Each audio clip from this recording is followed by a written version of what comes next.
మీ female co star sir? ఎవరు మీ favourite మీతో పాటు? అంటే అప్పట్లో అప్పట్లో ఎవరున్నారండి? ఎవరు లేరు ఎవరు కదా! లేరు. మీ టైమ్‌లో యాక్చువల్లీ ఎక్కువ మంది లేరు. మేము చా ఎందుకంటే అంటే బ్రహ్మానందం గారికి కోవై సరళ గారున్నారు. అంతకుముందు ఓ టైమ్‌లో ఆ! శ్రీలక్ష్మి గారు వీళ్ళందరూ ఉండేవారు పాత కామెడియన్స్‌లు. ఏవండీ 'కోవై సరళ' నాతోనే స్టార్టు. అవును. బ్రహ్మానందంతో గాదు. హ్మ్. నాతోనే స్టార్టు చాలా సినిమాలు. ఆ తర్వాత బ్రహ్మానందంతో కొన్ని సినిమాల్లో వేసింది. హ్మ్. కానీ నాతోనే ఎక్కువ సినిమాలు. హ్మ్. హ్మ్. మా ఇద్దరికి టగ్ ఆఫ్ వార్‌గా ఉండేది. అవును.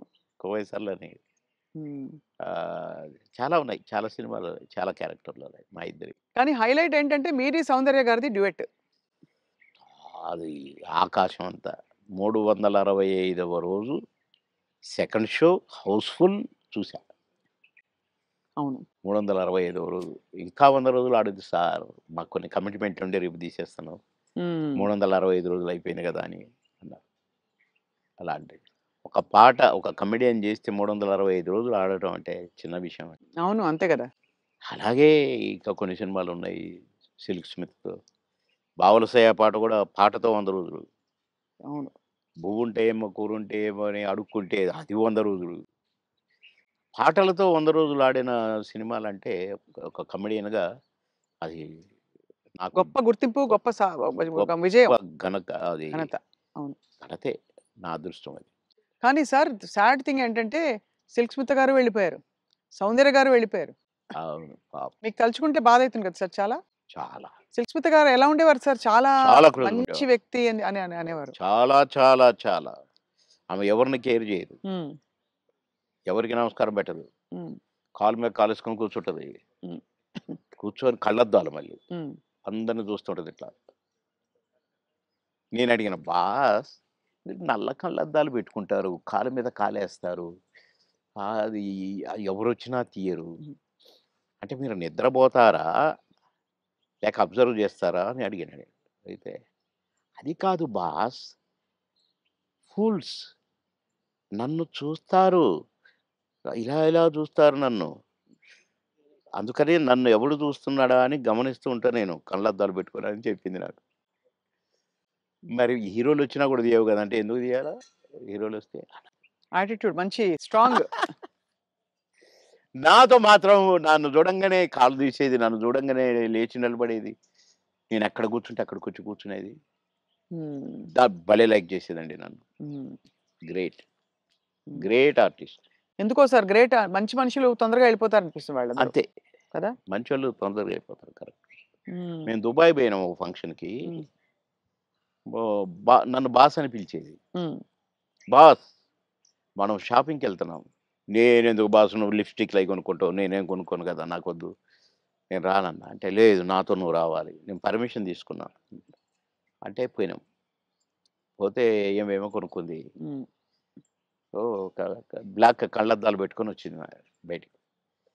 నేనక్కడ అటు ఇటు కూర్చొని అది ఇది ఏదో బాస్ ఎలా ఉంది? అంది. సూపర్ అన్నా. సూపరా? నిజంగా సూపరా? అయితే కొనేస్తున్నా.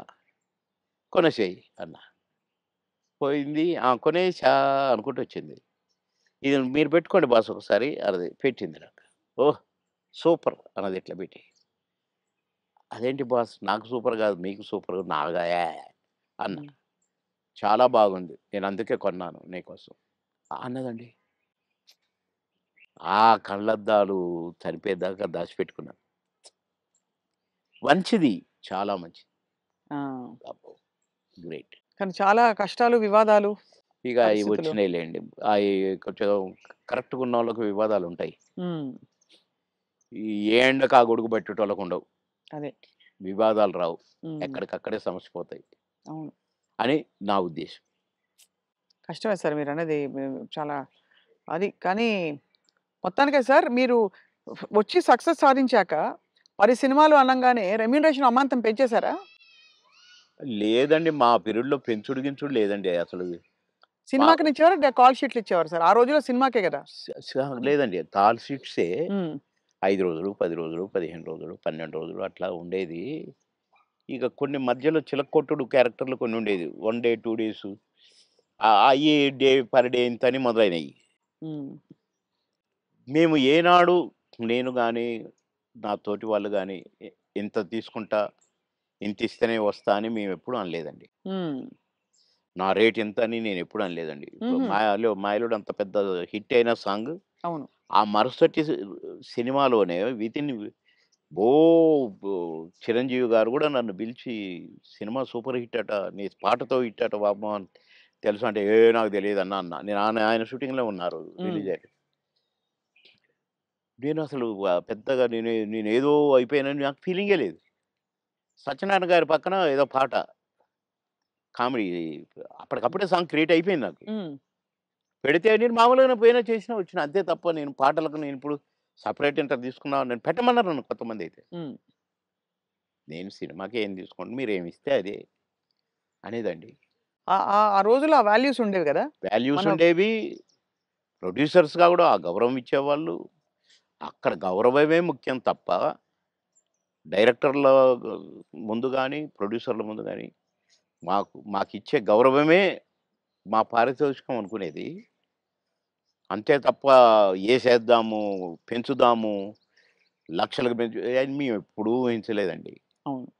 ఏమిస్తే తీసుకునేది. కొందరు డబ్బింగ్ జెప్పి బయటకొచ్చినాక, "క్షమించాలి సార్ మీకు బ్యాలెన్స్ ఇవ్వలేకపోతున్నా" అంటే, ఓకే. ఓకే. తర్వాత చూద్దాం అనుకుంటూ ఎళ్ళిపోయేది. అంతే. అడిగేది గాదు. ఆ! మాకిచ్చిన చెక్కులు బౌన్స్ అయినయి ఎన్ని, నుంచి విజయవాడ, గుంటూరు దాకా కట్టొచ్చు తోరణాలు. ఆహా! అన్ని చెక్కులు బౌన్స్ అయినాయి మాయి. మేమెప్పుడు మీ చెక్ బౌన్స్ అయిందనలే. ఒకతనయితే నిన్ననే డబ్బింగ్ జెప్పించాడు. డబ్బులడిగితే సార్ నేను మా భార్య పుస్తెలతాడు బెట్టి, నేను డబ్బులు తెచ్చి సినిమా కంప్లీట్ చేస్తున్నా సార్, రిలీజ్ చేస్తున్నా సార్. ఏం జేయాలి సార్? బిజినెస్ కాలేదు సార్ అంటే, వద్దొద్దు. మీరేం ఫీల్ గాకండి అని ఎళ్ళిపోయాను నేను. హ్మ్. పొద్దున్నే వచ్చి ఇంట్లో ఉన్నాడట. మీకోసం ఎవరో వచ్చిండ్రు రోజు ఎవరంటే ఎవరో ప్రొడ్యూసర్ అట. ఏంటండి అనంటే, సార్ క్షమించాలి. మీరు నాకు డేట్స్ ఇయ్యాలి సార్. అదేంటి నిన్ననేగా డబ్బింగ్ అయిపోయింది అంటే, ఒక ఆఫర్ వచ్చింది సార్ నాకు. అందుకే మీరు మీ డేట్లు కావాలి నాకు. ఆ రోజులు ఇయ్యండి సార్ చాలు. ఇగో అడ్వాన్స్ కవరు. నిన్న నిన్న డబ్బులు అనొచ్చుగా? హ్మ్. అనలా. ఇగోండి సార్ ఈ సినిమా అడ్వాన్స్ అన్నాడు. ఓకే. థాంక్ యూ అన్నా. డోర్ దాకా పోయిండు బయటికొచ్చి. అక్కడ వెనక్కి తిరిగి, మీరు మహానుభావులు సార్. చల్లగా ఉండాలి. మీరు నిన్నటి డబ్బులు అడుగుతారేమోననే భయంతో వచ్చాను సార్ నేను.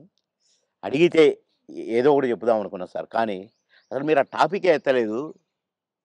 మీరు మహానుభావులు సార్ అన్నాడు. ఈ ముక్క చాలయ్య నాకు. డబ్బులు గాదు. నువ్వు మళ్ళా సినిమా తీస్తానని వచ్చావు చూసావు. హ్మ్. నువ్వు ఒక మనిషి ఒక సినిమా తీస్తే రోజుకు 200, 300 మంది బతుకుతారండి. అవును. అంతే గదా! ఇప్పుడు ఒక 100, 200 మంది జూనియర్ ఆర్టిస్టులు బతుకుతారు. ఇక్కడ ఈ సినిమాకు సంబంధించిన నటులు, వాళ్ళ అసిస్టెంట్లు, వాళ్ళ మేకప్ మ్యాన్‌లు బతుకుతారు. హ్మ్. డాన్సర్లు, డాన్స్ మాస్టర్లు బతుకుతారు. ఫైటర్లు, ఫైట్ మాస్టర్లు బతుకుతారు. ఇప్పుడు ప్రొడక్షన్ డిపార్ట్‌మెంటు, అటు డైరెక్షన్ డిపార్ట్‌మెంటు ఇంతమంది 24 క్రాఫ్ట్స్ మీరు అన్నం పెడతారండి నెల, 2 నెలలు. మీలాంటి వాళ్ళు ప్రొడ్యూసర్‌లు అవుతూ ఉండాలి. సినిమాలు తీస్తూనే ఉండాలి. అందుకనే నేను మీరు అడ్వాన్స్ అనంగానే తీసుకున్నాను అన్నా. అట్లా ఇండస్ట్రీ బతకాలని ఆలోచించాలండి. కానీ అదొకటే కాకుండా సార్ ఆ రోజుల్లో మానవ సంబంధాలు బలంగా ఉండేవి. వ్యక్తుల్ని నిజమండి. పోగొట్టుకోదని. నిజం. ఇవాళేంటి సార్ రోజుకి 5,00,000, 10,00,000 ఇట్లా ఉన్నాయి గదా! పేమెంట్స్ అన్నీ అవును. ఇట్లున్నాయి. కానీ గంటల ప్రకారం ఉన్నాయి ఇప్పుడు. గంటల ప్రకారం కదా సార్ ఇప్పుడు? గంటలు. హ్మ్. నాకు అప్పట్లోనే నేను విన్నానండి. 'ఎన్టీ రామారావు' గారు గాని, 'కృష్ణ' గారు గాని డబ్బులు ఇయ్యకపోతే ప్రొడ్యూసర్‌ని అడిగేవాళ్ళు గారట. హ్మ్. 'కృష్ణ' గారికి ఒకసారి బ్యాడ్ పీరియడ్ వచ్చిందట. రోజు ఎన్నో సినిమాలు చేస్తూ సంవత్సరానికి 12, 15 సినిమాలు హీరోగా చేస్తూ అందరు హీరోలు 1, 2 సినిమాలే చేసేది. ఈయన 12 సినిమాలు, 15 సినిమాలు చేసేవాడు 'కృష్ణ' గారు. హ్మ్.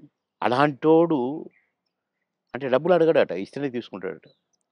అలాంటాయనకు సినిమాలు లేకుండా అయినాయి. హ్మ్.